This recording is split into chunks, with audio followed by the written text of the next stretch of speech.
اعوذ باللہ من الشیطان الرجیم بسم اللہ الرحمن الرحیم رب اشرح لی صدری ویسر لی امری واحلل عقدۃ من لسانی یفقہوا قولی صدق اللہ العظیم۔ السلام علیکم ناظرین، شہزادہ شوکت پروگرام صنعت و معیشت میں آپ کے ساتھ۔ ہم نے اپنی صنعت کو کمزور نہیں رہنے دینا، یہ ہماری خواہش ہے۔ ہم نے اپنی معیشت کو مضبوط کرنا ہے، یہ بھی ہماری خواہش ہے۔ لیکن ہزاروں خواہشیں ایسی بس کچھ نہ پوچھیں کہ ہماری صنعت اور معیشت کے کمزور ہونے کی وجہ سے 22 کروڑ لوگ غریب ہیں۔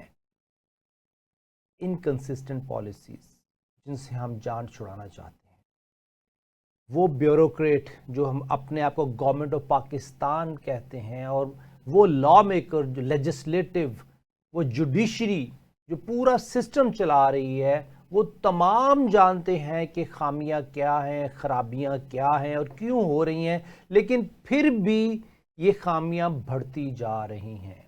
کہیں کوئی 4 کروڑ کی گھڑی چوری ہو جاتی ہے، کہیں 5 لاکھ روپے سیلری پہ اپوائنٹ ہونے والا سی او 35 کروڑ پہ وڈرا کر جاتا ہے 32 ماہ میں سیلری کی مد میں، اور کہیں نہ کہیں کوئی سچویشن ایسی کریٹ کی جاتی ہے کہ خودکشیاں غریب لوگ کر رہے ہیں، لیکن سرکار اپنے آپ کو مضبوط کر رہی ہے، پرتگال میں پراپرٹیاں بن رہی ہیں۔ یہ کیا سچویشن چل رہی ہے؟ اس سلسلے میں آج ہمارے ساتھ مہمان ہیں منصور آفریدی صاحب، ان سے بات کرتے ہیں۔ السلام علیکم سر۔ وعلیکم السلام سر، بہت شکریہ، آپ نے ہمیں جوائن کیا، ماشاءاللہ مردان سے یہاں تک پہنچ گئے سفر کرتے ہوئے، اور آپ نے ہمیں صبح صبح جوائن بھی کر لیا۔ یہ جو ہماری ملک کی معیشت، یہ بیوروکریسی، گورنمنٹ آف پاکستان کہنے والے اپنے آپ کو ملازمین، یہ سیاستدان، ہر قسم کے دوست ہیں، کچھ لائل ہیں، کچھ لائل نہیں ہیں، کچھ لائل دکھتے ہیں، کچھ اس طرح کی سچویشن ہے کہ شہباز شریف صاحب کی اگر شکل دیکھیں، ان کا چہرہ مبارک دیکھیں تو آپ کو نظر آ رہا ہوتا ہے کہ he is frustrated to do something, لیکن کہیں نہ کہیں اس کے بھی ہاتھ بندھے ہوئے ہیں۔ اس ساری سچویشن کے بارے میں سر آج بات کریں گے۔ سب سے پہلا سوال سر، یہ گھڑی کی خبر کیا ہے؟ جی شکریہ شہزادہ صاحب۔ ایکچولی نام لینا تو مناسب نہیں ہے اتنے بڑے چینل پہ، لیکن ہمارے بڑے سابق بڑے پولیٹیشین اور بڑے حکومت پاکستان کے سربراہ کے بیٹے ہیں، ان کی گھڑی اسپین میں چوری ہو گئی ہے۔ اب آپ اندازہ لگائیں، جو گھڑی کی قیمت بتائی جا رہی ہے وہ 4 کروڑ روپے ہے۔ اب 4 کروڑ روپے کا مطلب یہ نہیں ہے کہ صرف ایک گھڑی ہے۔ جو لوگ گھڑی کے شوقین ہوتے ہیں، وہ آپ کو پتہ ہے کہ وہ ایک گھڑی تو نہیں رکھتے نا، وہ تو 4 5 6 7 گھڑیاں رکھتے ہیں۔ جو شوقین لوگ ہوتے ہیں، جو کہ مڈل کلاس کی بھی اگر ہم بات کریں، لوور مڈل کلاس، اگر جو بھی شوقین، اگر وہ بچہ بھی ہوگا تو 2 3 گھڑیاں رکھتا ہے کہ شوق کی وجہ۔ جن کو شوق نہیں ہے وہ تو ایک گھڑی بھی نہیں رکھتے۔ تو آپ اندازہ لگائیں کہ یہ 4 کروڑ کی تو ایک گھڑی نہیں ہے نا، یہ تو ان کے پاس باقی گھڑیاں بھی ہوں گی، اور سب کی قیمتیں 4 کروڑ 5 کروڑ 8 کروڑ 7 کروڑ ہوں گی، اور وہ پھر آپ دیکھیں اربوں میں پہنچ جاتی ہے۔ گھڑیوں کی قیمت اگر کسی بندے کے پاس ارب کے قریب ہو تو آپ اندازہ لگائیں۔ اچھا، گھڑی کی قیمتی ہونے پہ کوئی اعتراض نہیں ہے۔ ابھی میں خبر دیکھ رہا تھا صبح کہ جو ہندوستان کے بزنس مین ہیں مکیش امبانی، ان کی بیوی ہے نیتا امبانی، ان کے پاس اوڈی ایک گاڑی ہے جس کی قیمت انڈین روپیز میں کوئی 100 کروڑ ہے۔ تو اب پاکستان میں اس کو کہہ لیں تو 300 سے 400 کروڑ روپے بنتے، کسٹم ڈیوٹی لگائیں تو 500-600 کروڑ بن جاتی ہوگی۔ اب وہ گاڑیاں دنیا میں صرف 11 ہیں، یعنی روز رائز گاڑی جو سب سے اچھی مانی جاتی ہے وہ بھی کافی زیادہ ہے دنیا میں لوگوں کے پاس، مطلب ہزاروں کی تعداد میں ہے، لاکھوں کی تعداد، لیکن یہ صرف 11 گاڑیاں ہیں۔ لیکن ان پہ کیوں اعتراض نہیں ہو رہا؟ ان کو اس لیے اعتراض نہیں ہو رہا ہے کہ وہ بزنس مین ہیں، اور وہ کبھی حکومت میں بھی نہیں رہے ہیں، کہ حکومت کا کوئی عہدہ بھی نہیں لیا، تو اس کا مطلب انہوں نے خود کمایا ہے اور خود خرچ کر رہے ہیں۔ اس میں سوال یہ ہے کہ یہ گھڑی ہو یا یہ گاڑی ہو، کیا یہ ٹیکس اتھارٹیز میں رجسٹرڈ ہے، بتائی گئی ہے؟ جس گھڑی کا قیمت بتایا جا رہے ہیں تو اس حساب سے تو ان صاحب کو پاکستان کے دوسرے تیسرے نمبر ٹیکس پیئر میں ہونا چاہیے نا، اور آپ کو بھی پتہ ہے اور مجھے بھی پتہ ہے کہ وہ دوسرے تیسرے نہیں، وہ تو ان کے پاس تو کاغذوں میں اپنی گاڑی بھی نہیں ہے۔ اور یہ صرف ان کے نہیں ہے، آپ دیکھیں مولانا فضل الرحمان صاحب، یہ تو گیلانی صاحب کا نام ہم لے رہے ہیں نا، مولانا فضل الرحمان صاحب، نواز شریف صاحب، زرداری جن کے بھی ہیں، تو وہ کتنے ان کی اپنی گاڑیاں، ان کی تو اپنی گاڑیاں بھی نہیں، اپنی گاڑیوں سے بھی کاغذات میں، تو ٹیکس رجسٹر تو دور کی بات ہے، یہ تو ان کے اپنے نام بھی نہیں ہوتے۔ سر بات یہ ہے کہ ایک عام پاکستانی کو اگر موٹر سائیکل بیچنی ہے سیکنڈ ہینڈ یا خریدنی ہے، اس کو ٹیکس ڈپارٹمنٹ کو بتانا ہے اگر وہ فائلر ہے۔ اگر وہ نان فائلر ہے تو اگر وہ گاڑی خرید رہا ہے تو اس کو ایکسٹرا آرڈنری ٹیکسز پے کرنے ہیں، وہ 10 لاکھ کی گاڑی ہے، چاہے 12 لاکھ کی گاڑی ہے، چاہے 50 لاکھ کی گاڑی ہے۔ یہ تو کروڑوں کی گھڑیوں کی بات ہو رہی ہے، تو کیا یہ ایف بی آر کو بتائی گئی ہیں، رپورٹ کی گئی ہیں، ریٹرنز میں موجود ہوں گی کہ نہیں ہوں گی؟ نہیں، یہ میرا ہماری نہیں خیال، پرسیپشن ہے۔ کیونکہ وہ اگر وہ ریٹرن میں موجود ہوں گی تو ہمارے پولیٹیشین جتنے بھی ہیں جو کہ ارب پتی کرب پتی ہیں، آپ ایون چھوٹے ضلع کا بھی جو M N A M P A ہے اس کا بھی دیکھیں تو ہمارے جو ٹاپ 10 ٹیکس فائلرز ہیں پاکستان کے، وہ پولیٹیشنز ہوتے، وہ بزنس مین نہ ہوتے، یا میاں منشا صاحب نہ ہوتے، یا باقی جو دوسرے کراچی سے ہمارے بڑے بڑے بزنس مین یہ نہ ہوتے، وہ ہوتے، کیونکہ یہ سارے تو بیلینئرز ہیں نا، ڈالروں میں سر بیلینئرز یہ ہیں۔ جو ہمارے سرکار ہے، ایک تو ہے نا سرکاری ملازمین اور ایک طرف ہیں سیاستدان، سیاسی ورکر جو ہیں، ان دونوں کا جو کمبینیشن ہے، اس میں جو بزنس مین کا ٹرائنگل جو اس کا تکون بنتی ہے، ان تینوں کی اگر سپورٹ آپس میں ہے تو یہ آپس میں ترقی کرتے ہیں۔ اس کے بارے میں آپ کچھ بتائیں گے کہ یہ جو گھڑیاں بنتی ہیں، یہ جو ہمارے پاس ہمارے سیاستدان، کاروباری لوگ، ایکسٹرا آنری امیر ہیں، ایک طبقہ جو 1 کروڑ کے قریب ہے، تو وہ اور جو 22 کروڑ غریب ہیں، یہ کمبینیشن میں ہے، یہاں خودکشیاں ہو رہی ہیں، وہاں گھڑیوں کے اوپر بھی خاموشی چل رہی ہے کہ بس چوری ہوگی تو ہو گئی۔ بالکل آپ نے صحیح کہا، 100% صحیح بات ہے۔ اب دیکھا جائے نا کہ آپ کہہ رہے ہیں پھر یہ کس طرح بن رہی ہیں، آپ نے سوال بھی کیا، یہ گڑیاں خرید رہے ہیں، گاڑیاں خرید رہے ہیں، محلات خرید رہے ہیں، لیکن اکثر آپ پوچھیں نا لوگ ہمارے جو عام عوام ہے، سادی عوام، وہ کہتے ہیں پھر بھی ملک قائم و دائم ہے، پاکستان کو کچھ نہیں ہو رہا ہے۔ سر اللہ تو سامعہ کرے۔ تو پاکستان کو تو ایسا تو کوئی بھی ملک قائم دائم رہتا ہے، قائم دائم تو ابھی افغانستان بھی ہے، صومالیہ بھی ہے، نقشے پہ موجود ہے، کب سے موجود ہے، لیکن ملک صرف قائم دائم تو نہیں رہتا ہے نا، اس کے اندر لوگ جو رہتے ہیں وہ خوشحال ہوتے ہیں۔ اور دوسرا پاکستان کی جو آپ نے بات کی کہ جو کروڑوں روپے، تو اس میں تو آپ سے میں سوال کرتا ہوں کہ کیا کوئی بینک غریب ہو سکتا ہے؟ اچھا، دوسرا سٹیپ، نہیں، وہ بینک اگر سرکاری بینک ہو تو پھر تو بالکل ہی نہیں ہو سکتا ہے۔ نہیں ہو سکتا۔ تو پاکستان تو بینک ہے، اب آپ پوچھیں گے کیسا بینک ہے؟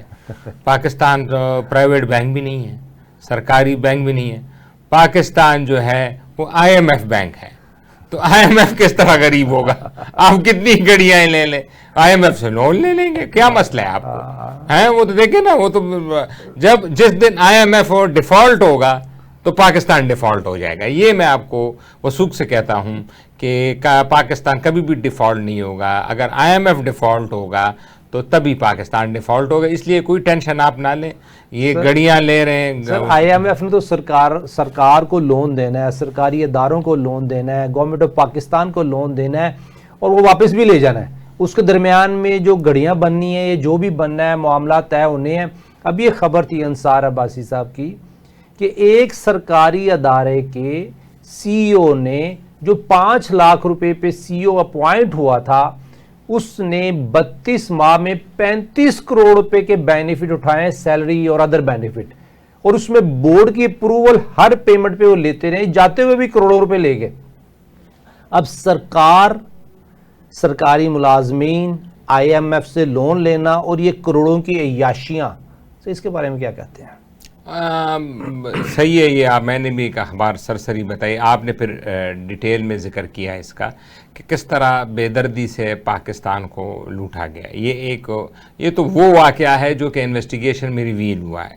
اس طرح کے اور کتنے سی اوز ہوں گے جو عہدے پہ بیٹھے ہوں گے اور وہ ماہانہ کی بنیاد پہ کروڑوں روپے تنخواہیں لے رہے ہوں گے، لیکن بدقسمتی سے کیونکہ گورننس سٹائل ایسے بن چکا ہے کہ ہم ہر سال 2 سال بعد جاتے ہیں، آئی ایم ایف سے لون لیتے ہیں، اس سے ہمارا حکومت تو مستحکم ہوتا ہے نا، مطلب حکومت کا نظام تو چلتا ہے نا، وہ تنخواہیں لوگوں کو ملتی ہے، اور وہ حکومت اگر کوئی باہر نکلتا ہے احتجاج کے لیے اکیلے، اس پہ وہ ڈنڈے چلاتی ہے، اس کے پاس دیکھیں وسائل تو آ جاتے ہیں نا IMF کے پاس، اس کے پاس پولیس کے پاس بندوق بھی آ جاتی ہے، ٹیئر گیس بھی آ جاتی ہے، چیزیں بھی آ جاتی ہیں. تو مسئلہ تو یہ ہے نا کہ جو آپ نے کہا 22 کروڑ عوام جو اصل میں عوام ہے، جو کہ غریب عوام، ان کو قابو رکھنا ہے نا. تو ان کو کیسے قابو رکھیں گے؟ ان کو قابو اسی طرح رکھیں گے کہ IMF سے لون لیں، اپنے سیکیورٹی اپریٹس کو اور مضبوط کریں، اور جب 22 کروڑ میں سے کوئی اٹھے گا اوپر تو اس پہ ڈنڈے چلائیں. تو کوئی سب بیٹھے ہوں گے، سب گزارا کریں گے. آپ کو پتہ ہے کہ وہ ایک بادشاہ تھا، وہ لوگوں کو جوتیاں مارتا تھا، آخر میں ڈیلیگیشن آ گیا کہ جوتیاں تو آپ بڑھا دیں لیکن بندے زیادہ تعینات کر دیں تاکہ جوتیاں جلدی مارے جائیں اور ہم اپنے کاموں پہ جائیں. تو وہ تو ہمارا ملک کا حال بن گیا ہے. اس میں سر ہمارا جو ایجوکیشن سٹینڈرڈ ہے، سسٹم ہے، اس میں ظاہری بات ہے کامن سینس اور آکومین ہمارا اس لیول کا نہیں رہتا کہ ہم پرابلم کو دیکھ سکیں. پرابلم اتنی بڑی ہو جاتی ہے کہ نظر نہیں آتی. اگر چھوٹی چیز ہے نا ہمارے تو وہ ہمیں نظر آ رہی ہے کہ یہ چھوٹی سی چیز ہے، چھوٹا سا گولا ہے. اگر اوپر اتنا بڑا پہاڑ آگے کھڑا ہو جائے تو ہمیں تو پہاڑ ہی آسمان لگنا ہے کہ یہ آسمان ہے یا بادل ہے، کہ ہمیں تو پرابلم نظر نہیں پہاڑ نظر نہیں آنا. یہ تو ہماری فطری سچویشن ہے کہ ہم اپنی نفسا نفسی میں ہمیں پلان کر کے نفسا نفسی میں پھنسا دیا گیا ہے، اور اسی سچویشن میں سے لوگ بینیفٹ اٹھا رہے ہیں. اس میں سے اگر ہم نکلیں گے تو ہم ترقی کی طرف چلیں گے. ابھی یہ جو میں اگر انٹرنیشنل مارکیٹ کو دیکھتا ہوں سر، انڈیا کو دیکھتا ہوں، میں اگر بنگلہ دیش کو دیکھتا ہوں، وہ ایٹ لیسٹ عوام اور گورنمنٹ میں ایک ربط ہے، ایک رابطہ ہے، ایک سلسلہ ہے جس میں کہ گورنمنٹ کو فیئر ہے کہ اگر ہم نے پرفارمنس نہ دی تو جو عوام ہے ان میں ایک ریئیکشن آئے گا. ہمارے ہاں پچھلے 50 سالوں میں جو ریئیکشن کریٹ کیا جاتا ہے وہ پلانڈ کیا جاتا ہے. پولیٹیکل پارٹیز اپنے مقاصد کے لیے آتی ہیں، نیشنل کاز کے لیے نہیں آتی. وہ ربط، وہ رابطہ، وہ فیئر، اس سچویشن کو پاکستان اور بنگلہ دیش میں جو ابھی ریولوشن ہوا یا انڈیا جس طریقے سے مینیج کرتا ہے، اس کو آپ کیسے دیکھتے ہیں؟ بات آپ کی 100% صحیح ہے. پاکستان میں اصل میں لوگوں کو ایک ریوڑ بنا دیا گیا ہے. جس طرح بھیڑوں کا، دھمبوں کا، بکریوں کا ایک ریوڑ ہوتا ہے اور اس کو ایک ہی بندہ ہانکتا ہے، وہ بندہ تبدیل ہوتا ہے لیکن وہ ڈنڈا وہی ہے اپنی جگہ پہ. تو اس ریوڑ کو اسی طرح ہانکا جاتا ہے. یہ میں موجودہ اس کی بنی بتا رہا ہوں، میں شروع سے ایسا ہی ہے. اور پورا سٹرکچر ہی ایسا بنا دیا گیا ہے کہ عوام کی کئی سنوائی نہیں ہوتی. اب جن ملکوں کا آپ نے ذکر کیا وہاں پہ ان کو پتہ ہے کہ اگر ہم نے پرفارم نہیں کیا تو ہمیں ہٹا دیا جائے گا. اچھا یہاں پہ تو دیکھیں نا، جو جمہوریت، سو کالڈ جمہوریت ہے، وہ وزیر اعظم، وزیر اعلیٰ تک ہے. لیکن وہاں پہ آپ جائیں، ایون ہندوستان میں بھی جائیں، چائنا میں بھی ایون جائیں، چائنا میں کہتے ہیں تقریباً 3 سے 4 کروڑ الیکٹڈ ریپریزنٹیٹیو ہیں عوام کے نیچے سطح پہ. یعنی اس کو ہم کہتے ہیں نا کہ وہ ڈکٹیٹر ہے، کمیونسٹ ہے. اس کے باوجود انہوں نے گلی محلوں میں جا کے چین نے الیکٹڈ ریپریزنٹیٹیو تعیناتی کے الیکٹ کروائیں. وہاں پہ الیکشن ہوتے ہیں، اپنے مسائل، ان کو پھر فنڈز بھی اٹونومس دیے گئے ہیں کہ وہ جو گلی محلے یا گاؤں کا جو ادھر پاکستان اس کو ناظم کہہ لیں یا ضلعی ناظم کہہ لیں، وہ کوئی وہاں کا جو گورنر ہوتا ہے جو صوبے کا، جو چائنا کا، اس پہ ڈپینڈنٹ نہ، وہ خود سے فیصلے کر سکے اور لوگوں کو. یعنی یہ میں اس ملک کی اس لیے مثال دے رہا ہوں کہ وہ تو ایک ڈکٹیٹرشپ ہے دنیا میں مشہور. اس کو جو ویسٹرن میڈیا ہے وہ پروجیکٹ کرتا ہے کہ وہ ایک ڈکٹیٹرشپ ہے، صرف ایک ہی پارٹی حکمرانی ہے. وہاں بھی اتنی اکاؤنٹیبل، کیونکہ ان کو پتہ ہے کہ اگر بیجنگ میں بیٹھا صدر ہے اس کو پتہ نہیں ہو سکتا کہ جو تبت میں بیٹھے لوگ ہیں یا جو باقی دور دراز شنگھائی میں ہے یا جو ڈنگ چونگ پنگ جو ان کا جو صوبہ ہے جو سب سے بڑا انڈسٹریلائزڈ ہے، یا باقی ان کے باقی شہر وغیرہ، ووہان وغیرہ ہو گئے، وہاں پہ تو وہ اس کی رٹ نہیں ہے. اور اگر رٹ ہوگی بھی تو اس کو ادراک نہیں ہے کہ وہاں پہ کیا ہو رہا ہے. سرکاری افسر تو پریزیڈنٹ کو خوش کرنے کے لیے اس کو رپورٹنگ دیتے ہوں گے نا کہ سب اچھا ہے، لیکن اصل تو وہاں کا مقامی نمائندہ ہوگا اپنے مسائل کو حل کے لیے. اس لیے چائنا کیوں سسٹینیبل ہے میں ہمیشہ کہتا ہوں. وہ یہ نہیں ہے ڈکٹیٹرشپ تو دیکھیں نا کافی ملکوں میں تو چلی گئی، مصر میں بھی تھی، عراق میں بھی تھی، کتنے بڑے بڑے ڈکٹیٹرز بنے ہیں. تو سعودی عرب اور اس کا تو ہم مثال اس لیے تھے کہ وہاں پہ تیل ہے نا، تو تیل کی فراوانی کی وجہ سے لوگ خوشحال ہیں تو ڈکٹیٹرشپ چل رہی. لیکن لیکن چائنا میں تو تیل نہیں ہے نا. چائنا نے تو انڈسٹریل گروتھ کیا ہے, وہ اس لیے سسٹینیبل ہے کہ وہاں پہ بیسک عوامی مسائل ان کے ڈور سٹیپ پہ حل ہو رہے ہیں ان لوگوں کے, تو اس لیے وہاں پہ پراسپیرٹی ہے, خوشحالی ہے. انہوں نے کروڑوں لوگوں کو اس سے نکالا, غربت سے نکالا. تو یہ ایک چین تو ہمارے لیے ایک لیونگ ایگزامپل ہے. سر یہ بالکل اچھی ایگزامپل ہے. اس نے کروڑوں لوگوں کو غربت کی لکیر سے نکالا. ہم بھی 20 کروڑ غربت کی لکیر میں آ چکے ہیں. یہ 20 کروڑ کو غربت سے نکالنا, جو چائنا کی اگر مثال سر آپ نے دی ہے نا, اس میں ایک بڑی زبردست چیز ہے کہ چائنا میں سرکاری ملازم اگر کوئی کرپشن کرتا ہے, وہ $10 کی ہو, $10 لاکھ کی ہو, کرپٹ آدمی, اس کو کہتے ہیں تجھے دنیا میں رہنے کا حق نہیں ہے. اگر ہم نے تمہیں ملازم رکھا ہے, تمہارے لیے اچھی سیلری رکھی ہے, اچھا پے سکیل رکھا ہے, تو آپ پھر بھی کرپشن کرتے ہیں, تو آپ ہمیں ہی نہیں اس دنیا کو نہیں چاہیے. جبکہ ادھر جو کرپشن کرتا ہے وہ پھر دوبارہ وزیر اعظم, پھر وہ چیئرمین سینٹ, پھر وہ دوبارہ پریزیڈنٹ, پھر وہ دوبارہ MNA, پھر وہ دوبارہ MPA. یہ ساری سچویشن میں اگر دیکھیں, خواجہ آصف صاحب کا بیان سر دیں, وہ کہتے ہیں جی ہمیں تحائف بھی ملتے ہیں. وہ اب اس کے پیچھے کیا پالیٹکس ہے کہ ہمیں تحائف, کچھ لوگ ہمیں تحفے میں ملتے ہیں جو پرتگال میں جا کے اپنی وہ پراپرٹیاں بنا رہے ہیں. ہاں ایسے ہی ہے. آپ نے جس طرح چائنا کا اگزامپل دیا, اب دیکھیں نا, چائنا ایک مثال ایسی ہے دنیا کے لیے کہ ہر جگہ یہی تھیوری اپلائی کی جا رہی ہے کہ جہاں پہ پرائیویٹائزیشن ہوگی تو وہاں پہ ترقی ہوگی. جس طرح آپ نے سرکاری ملازم کی مثال دی وہاں پہ, یعنی جہاں آپ پرائیویٹائز کریں, ہم نے بھی پرائیویٹائزیشن بہت کی ہے اسی وجہ سے تاکہ ترقی ہو ادارہ کا, لیکن چائنا میں 100% ادارے سرکاری ہیں. ایون ان کی جو ہواوے کمپنی ہے, اگر آپ نے نام سنا ہوگا, وہ شروع میں لوگوں کو یہی لگا تھا کہ وہ پرائیویٹ ہے, وہ بھی سرکاری ہے. اور ایون جو جیک ما جو وہاں کے علی بابا چلاتے ہیں, وہ بھی اس کے پیچھے بھی پوری سرکار کھڑی ہوتی ہے. تو سرکاری طور پہ بھی چیزیں چلانا چائنا نے دنیا کو کر کے دکھایا کہ پاسبل ہے اگر آپ کے پاس اکاؤنٹیبلٹی ہو, لیڈر میں ٹرانسپیرنسی ہو, اور لیڈر ویژنری ہو. جس طرح چائنا کے جتنے بھی صدور آئے ہیں, جی پنگ سے لے کے اور ہو چنتاؤ اور ان کے جو شروع کے ڈینگ شانگ پنگ وغیرہ سارے, تو اس طرح کی لیڈرشپ ہو. ہمارے ہاں یہ ہے کہ کوئی سمجھ نہیں آتی تو جی پرائیویٹائز کر دے, اور پرائیویٹائزیشن کا بھی آپ نے حال دیکھ لیا. سر اس میں پہلے پرائیویٹائزیشن بعد میں چلتے ہیں. جو امپورٹنٹ پوائنٹ آپ نے بتایا کہ چائنا میں اسٹیٹ آن انٹرپرائزز ہیں جو اکنامک کنٹریبیوشن کر رہی ہیں GDP میں. GDP کا میجر سے میجر شیئر ورلڈ GDP کا, اس میں چائنا کا contribution, Chinese state owned enterprises کا کنٹریبیوشن ہے. اور وہ Chinese state owned enterprises multiply کر رہے ہیں سبسڈی, پیرلل, ہاریزنٹل, وہ ان کی ورٹیکل اور ہاریزنٹل انٹیگریشن کے ساتھ ایکسپینشن ہو رہی ہیں. دوسرے پنجابی میں, عام زبان میں, اردو میں, کہ وہ دن رات اوپر کی طرف, لیفٹ کی طرف, رائٹ کی طرف, دائیں اور بائیں ہر طرف ترقی کر رہی ہیں, ہر طریقے سے ترقی کر رہی ہیں, بلکہ پوری دنیا میں جا رہی ہیں. اور ہمارے ہاں, اور وہ ہزاروں ہیں, اور ہمارے ہاں صرف 114 یا 212 اسٹیٹ اون انٹرپرائزز, اس میں سے بھی چند درجن آپریٹو, اور اس میں سے بھی جو کی پلیئر ہیں ہماری اکانومی کا, اس کو جان بوجھ کے مس مینیج رکھا گیا اور پرائیویٹائز بھی کیا گیا, اور کر بھی رہے ہیں, اور اس سے جان چھڑا رہے ہیں, اور ان کو دے رہے ہیں جو بینیفٹ میں ہیں, جو بینیفٹ دے سکتی ہیں وہ پرائیویٹ دوستوں کو دی جا رہی ہیں. یہ پوری سچویشن میں اگر بنگلہ دیش ہوتا تو بولتے لوگ, انڈیا ہوتا تو بولتے لوگ, پاکستان ہے تو ہم بول نہیں سکتے, صرف ریکویسٹ کر سکتے ہیں.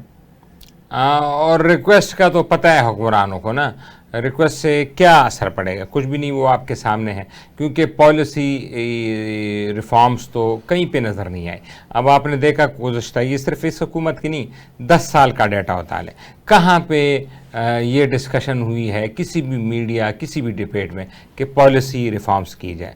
اب پالیسی ریفارمز تو دور کی بات ہے, ابھی جو یہ ہمارا ایگریمنٹ ہوا ہے امریکہ کے ساتھ, جو فری ٹریڈ ایگریمنٹ ہے, یعنی ہم نے تو ایسا گزار دیا نا کہ فری ٹریڈ ایگریمنٹ نا, یہ بس ڈیلی روٹین کے کام. FTA کو, یعنی فری ٹریڈ ایگریمنٹ کو فائنل ہوتے ہوتے سالوں بیت جاتے ہیں مذاکرات میں. اب چائنا اور جو امریکہ کے مذاکرات آپ سے چھپا نہیں ہے, وہ 10 سال سے چل رہے ہیں. اس طرح یورپی یونین کے کافی ممالک آپس میں FTA چلتا تھا. انگلینڈ کا جو FTA ہوا امریکہ کے ساتھ یہ بھی سالوں چلا. انڈیا کا اب ریسنٹلی ہوا ہے برطانیہ کے ساتھ FTA, یہ بھی آپ بورس جانسن کے زمانے سے چل رہا ہے, آپ یاد رکھیں. سر یہ جو مذاکرات کے اوپر بات کرتے ہیں, انٹرنیشنلی ٹیرف کی بات کرتے ہیں, ہم انشاءاللہ چھوٹے سے بریک کے بعد بات کرتے ہیں. ناظرین چھوٹا سا بریک لیتے ہیں, پھر دوبارہ بات کرتے ہیں. ویلکم بیک ناظرین, شہزادہ شوکت پروگرام صنعت و معیشت میں آپ کے ساتھ. ہمارے محبوب دوست منصور آفریدی صاحب, ماہر معاشیات, بینکر, فائنینشیل ایکسپرٹ, انالسٹ, تجزیہ کار, سیاسی تجزیہ کار. ہم ان کی خدمات سے مستفید ہوتے ہیں کیونکہ ان کی باتوں میں دم ہے. کوئی تو بات ہے جو دم سے کرے میڈیا میں, اور دم سے وہ کرے جو حقیقت ہو. ابھی ہم بات کر رہے تھے ٹیرف. السلام علیکم سر, دوبارہ ویلکم بیک. وعلیکم السلام سر. بات یہ ہے کہ یہ جو ٹیرف وار اور FTA کو بات کر رہے ہیں, یہ FTA اپروو ہوتے سالوں سال لگتے ہیں. گورنمنٹ آف USA جب بھی اس نے کبھی امبارگو لگائے, سینکشنز لگائیں, کوٹا سسٹم لگایا, اس نے اپنے ملک کا فائدہ دیکھا کہ اس نے پوری دنیا کے ملکوں کے ساتھ اپنے آپ کو مینیج کرنا ہے اور اس کو مینیج کرتے ہوئے اپنا فائدہ سوچنا ہے. اس میں اگر کاسٹ آف پروڈکشن بنگلہ دیش میں کم ہے, نیپال میں کم ہے, یا پاکستان میں زیادہ ہے, یا انڈیا میں زیادہ ہے, اس نے اپنے آپ کو میچ کرنا ہے کہ اس نے تمام نیشنلٹی کے ساتھ اس طرح کا پولیٹیکل سچویشن رکھنی ہے کہ اس نے اپنا بینیفٹ دیکھنا, ٹریڈ کا بینیفٹ نہیں. ٹریڈ میں ٹریڈ والیوم میں اور فائنینشیل والیوم میں, انڈسٹریل والیوم کی بات نہیں کر رہا, ان دونوں میں they are very strong. China production میں ویری اسٹرانگ, وہ فائنینشیل اکانومی میں ویری اسٹرانگ. اس سچویشن میں جو یہ پاکستان ایگریمنٹ کر رہا ہے, اس میں پاکستان کو کوئی بینیفٹ ہے؟ جی ہاں سر, تو وہی بات ہو رہی تھی کہ جس طرح ہم نے اگزامپل سیٹ کیا UK کا امریکہ کے ساتھ جو FTA ہوا اس میں بھی سالوں لگے, اس طرح UK کا جو ہندوستان کے ساتھ ہوا اس میں بھی لگے. چائنیز ابھی بھی امریکہ کے ساتھ نیگوسیشن میں ہے FTA میں. اس طرح جو آسیان کا FTA بنا ہے اس میں بھی سالوں لگے. یہ کیوں لگتے ہیں؟ کیونکہ انہوں نے ایک ایک سیکٹر کو دیکھنا ہوتا ہے کہ اس سیکٹر, دیکھیں FTA میں کیا ہوتا ہے, ایک ملک کہتا ہے کنٹری A کہ میری یہ چیزیں اسٹرینتھ ہے, تو آپ مجھے فلاس کریں, ٹیکسٹائل ہے اور ایگریکلچر کے پروڈکٹس ہیں, آپ ان چیزوں میں مجھے فری ایکسیس دے دیں, آپ اس پہ کسٹم ڈیوٹی نہ لگائیں. کنٹری B کہتا ہے کہ میں فونز بناتا ہوں اور الیکٹرانکس کی چیزیں دیتا ہوں, آپ مجھے اس پہ فری دے دیں. تو پھر اس کا مطلب یہ نہیں ہے کہ ایگریکلچر اور الیکٹرانکس, اس کا مطلب ہے کہ ایگریکلچر کی ساری فصلوں کو ریویو کیا جا رہا ہوتا ہے, گندم, ویٹ, اور اس طرح الیکٹرانکس میں بھی صرف الیکٹرانکس کا ہیڈنگ نہیں ہوتی, اس میں واشنگ مشین, TV, جو اس میں بھی ڈفرنٹ ایلیمنٹ, وہ ایک ایک چیز کو ریویو کر کے ایک ایک چیز کو ڈسکس کیا جاتا ہے, اس کے پھر مضمرات دے کے جاتے ہیں. اس میں سالوں سال لے. ہمارا ماشاءاللہ جو ابھی FTA ہوا امریکہ کے ساتھ آپ کے سامنے ہے, ایک خبر چلی, آپ کو یاد ہے, یا کسی بھی مجھے ایک میڈیا ہاؤس سے مجھے بتا, میں چیلنج کرتا ہوں پاکستان میں کہ کوئی بھی مجھے یہ بتا دے کہ FTA کے مذاکرات کب شروع ہوئے تھے. یہ 2016 میں شروع ہوئے تھے, 2018 میں شروع ہوئے تھے, کب شروع ہوئے تھے؟ ہمیں تو پتہ نہیں کہ کب شروع ہوئے تھے. اور جب ٹرمپ صاحب نے کہہ دیا کہ یکم کو میں نے ٹیرف لگا دینا سب پہ, تو اس سے ایک دن پہلے FTA بھی ہو گیا. اب اس FTA کے کیا ڈیٹیلز تھی وہ کسی کو پتہ نہیں ہے. آپ کسی بھی چینل کو اٹھا کے فون کر لیں پاکستان میں کہ اس FTA پہ جو ہوا ہے ایک پروگرام 20 منٹ کا کر دیں, وہ نہیں کر سکتے, کیونکہ ڈیٹیلز ہی نہیں ہے کہ کن چیزوں پہ ہمیں فری ایکسیس ملا ہے اور کن چیزوں پہ امریکیوں کو فری ایکسیس ملا ہے, کسی کو نہیں ہے. ادھر ادھر سے ایک وہ صاحب کو میں سن رہا تھا, انہوں نے بھی کسی ٹیکسٹائل کے مالک نے ان کو بتایا کہ ہمیں بھی اطلاعات ہیں, یعنی پتہ نہیں اطلاعات ہیں کہ امریکہ کو ہم نے 4000 اشیاؤں پہ 0 ٹیرف دیے.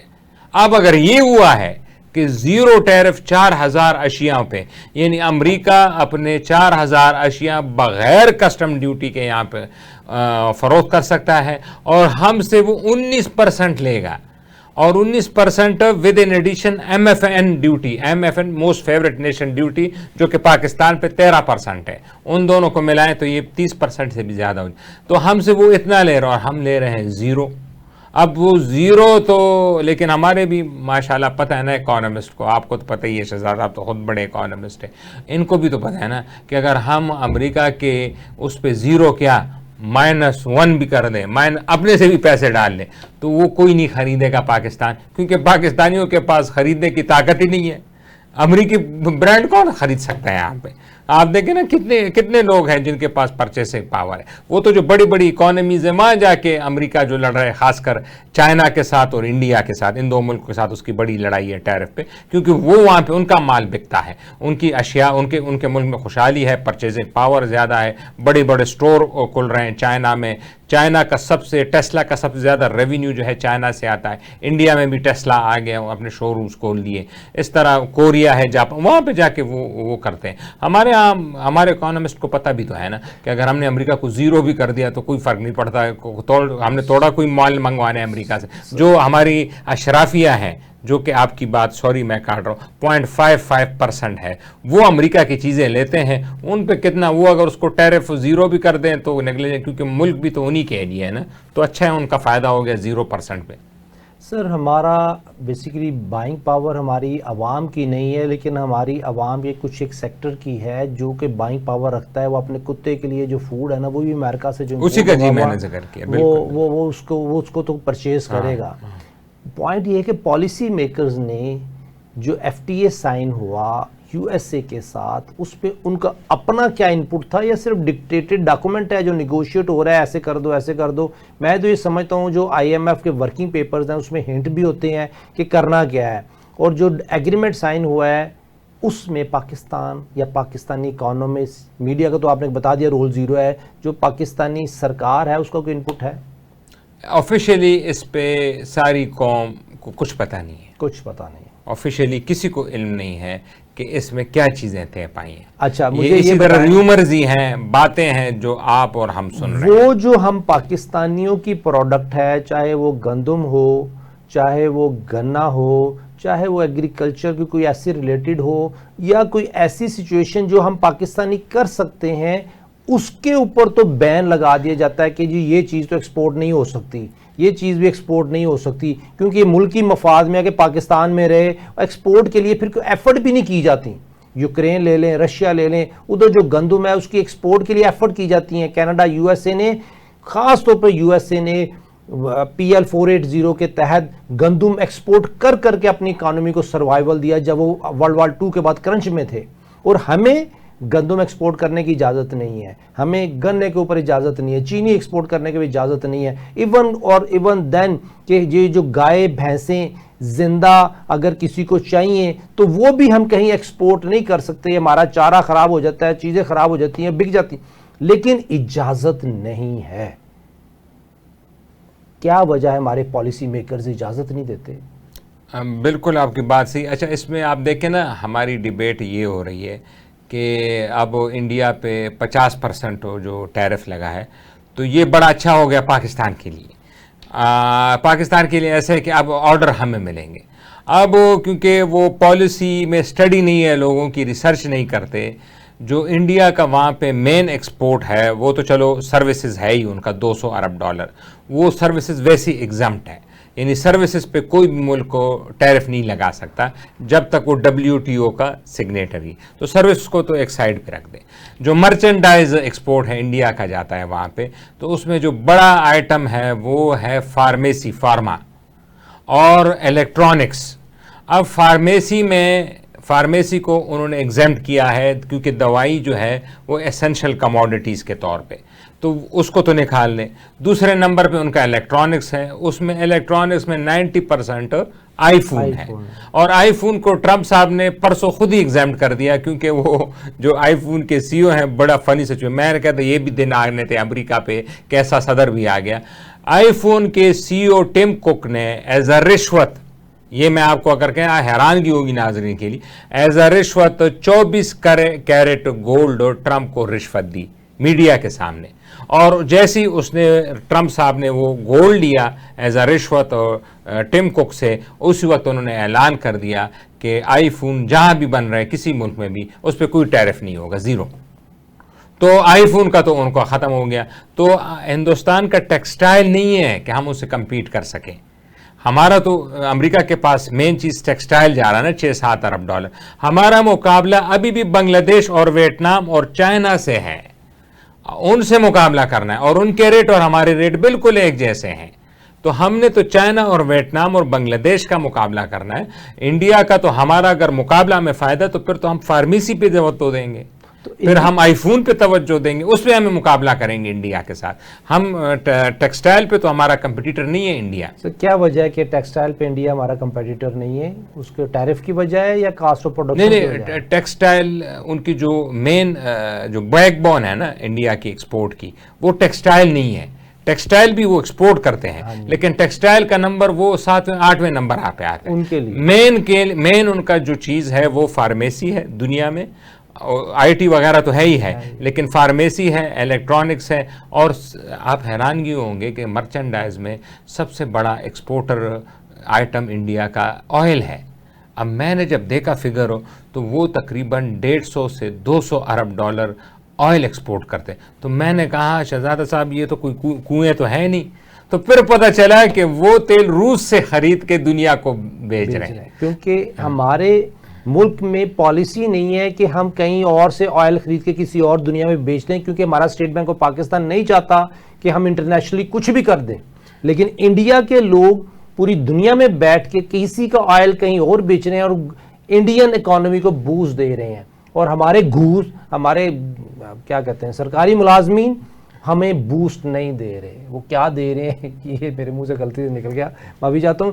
اب سچویشن یہ ہے سر کہ انڈین ٹیرف میں انڈیا کو نقصان نہیں ہوا کیونکہ الیکٹرانکس نکل گیا، اور ہمارا یا پوری دنیا میں جو بینیفٹ جو پاکستان لے سکتا ہے وہ پاکستان کو نہیں مل رہا. لیکن انڈیا یو ایس اے کے ساتھ، چائنا کے ساتھ، رشیا کے ساتھ، برازیل کے ساتھ ہر جگہ اپنے بینیفٹ کے لیے کام کر رہا ہے. کیا یہ صحیح بات ہے؟ بالکل آپ کی صحیح بات. اور صرف انڈیا نہیں، چائنا دیکھ لیں. چائنا کیسے جب ٹیرف لگایا ٹرمپ نے 25%، چائنا نے کہہ دیا 50%. جب اس نے 50 کیا چائنا کہہ دیا 100، 150، یعنی ریسیپیکول پہ ٹیرف لگا. اس کا نتیجہ کیا ہوا؟ ٹرمپ نے پاز کر دیا، مطلب ہٹایا نہیں ٹیرف لیکن پاز کر دیا اور اس کو 30% پہ لے آئے.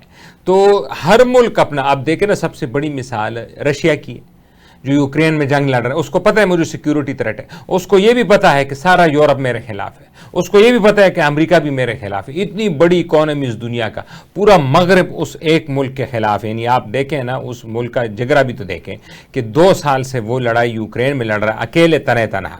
صرف چین اس سے سامان لیتا ہے اور اس کی مدد کرتا ہے. چین اس کے ساتھ کلا میں کڑا ہے، اور انڈیا صرف انڈائریکٹلی کڑا ہے جب اس سے تیل خریدا ہے. باقی تو وہ اکیلے ہی لڑ رہا ہے نا. تو وہ کیوں کر رہا ہے؟ کیونکہ اس کو پتا ہے کہ اگر میں نے یوکرین کو نیٹو میں جانے دیا تو میری عوام کی جو خوشحالی ہے، کیونکہ اگر آپ اس کا روٹ دیکھیں گے تو وہ میڈیٹیرین سی سے ہو کے جاتا ہے.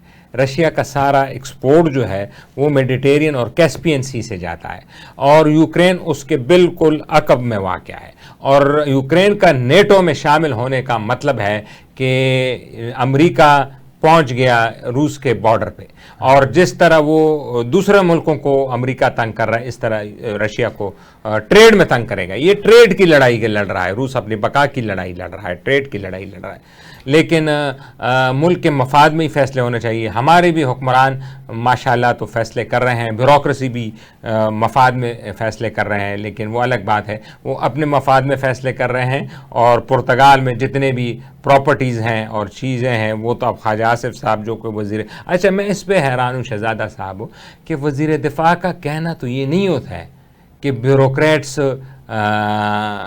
کرپشن کر رہے ہیں اور چیزیں لے رہے ہیں. وزیر کا کام، جو حکومت کا کام، اکاؤنٹیبلٹی کرنا ہے.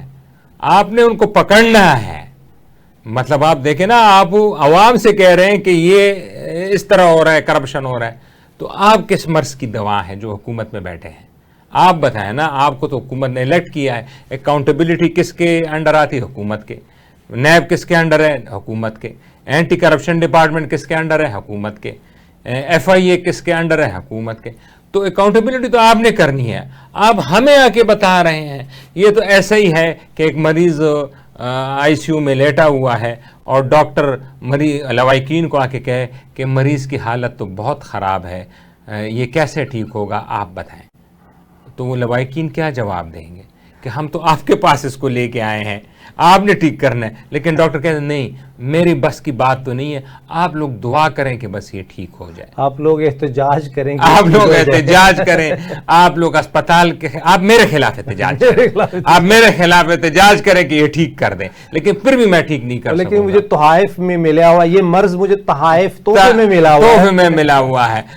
تو پھر وہ تحفہ ہے نا, تحفہ واپس بھی نہیں کر سکتے. نہیں تو میں تو اس میں حیران ہوں کہ خواجہ صاحب آپ کہہ کیوں رہے ہیں میڈیا پہ آ کے؟ آپ نے کہنا نہیں ہے, آپ نے جانا ہے اپنے دفتر, آپ نے ایک چٹھی لکھ دی ہے اپنے وزیر داخلہ کو, اور وزیر داخلہ کے انڈر سارے اکاؤنٹیبلٹی کے ادارے آتے ہیں, ان کو کہیں یہ بیوروکریٹ ہے جن کو آپ جان دیں. اگر آپ نے یہ کہہ دیا ہے کہ پرتگال میں اتنے اتنے پلاٹس ہیں, پراپرٹی ہیں فلاں کے, تو آپ تو جانتے ہیں نا ان کو, آپ مارک کریں ان بیوروکریٹ کو.